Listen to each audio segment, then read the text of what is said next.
Is the Drake era over? This is something that I see being mentioned all the time, and today is getting extra attention because Charlamagne was on his podcast, The Brilliant Idiots. The Brilliant Idiots, and he mentioned that the Drake era is over. Now, is it really over? Or is Charlamagne just talking out his ass again? Shout out to all the y'all in the east side. It's your boy KD. Make sure you like the video, subscribe to the channel. Let's get right into it. Now today, when Charlamagne was on his podcast, he mentioned that the Drake era is over. I just don't know what Drake has given us so much music that I don't know if he has another gear. You know what I'm saying? Like we know Kendrick has another gear. He shows us that with every project. Drake has given us so much. I don't know if he has another gear, so therefore I'm not looking forward to anything. Let me ask y'all a question. Are we still in the Drake era? Or is radio such a prehistoric form of medium? Is radio such a prehistoric form of media that it hasn't changed the temperature to what's actually going on out here in these streets? We in the little baby era.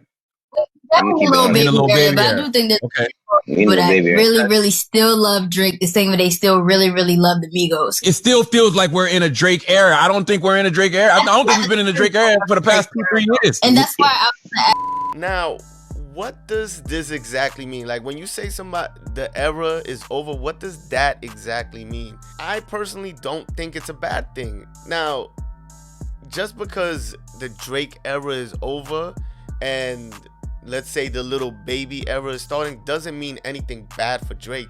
I think it's all part of evolution and progress.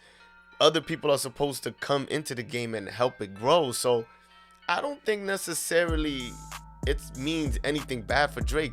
I think Drake has been consistently delivering project after project. I don't think he has had a misstep since he came into the game in 2009. Now, one thing I can admit is that the Drake stimulus package isn't a big deal like it was before. Like, I remember when Drake used to hop on a song, and let's say if it was the Migos Versace, I Love Maconin Tuesday, back then when he jumped on My Way, like all of these were like big deals, and you knew once the song said featuring Drake, it was out of here.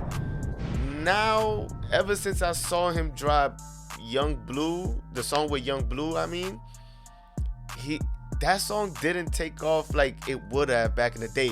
And me personally, that's like one of my personal favorite songs right now. I feel like Drake delivered big time on that song, but it just didn't take off like I feel it would back in the day.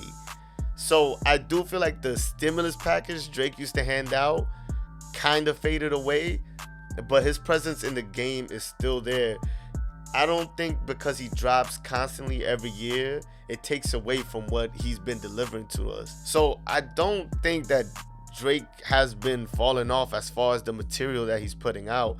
I just think the game is naturally progressing into newer artists. That's just how it goes. When Hove was doing his thing back in, let's say, the early 2000s, just because an Eminem came out or a 50 Cent came out doesn't mean Hove was finished. It was just time for a new voice, a new presence in the game. So just because other artists are having an impact doesn't take away from what Drake is doing. I think that's the mentality that we usually have in rap because it's so competitive. But honestly, Drake is dropping a Certified Lover Boy, top of the year 2021. So we will see what's gonna happen. Drake, most likely, if I'm gonna bet on Drake delivering on this project also. He always delivers, man.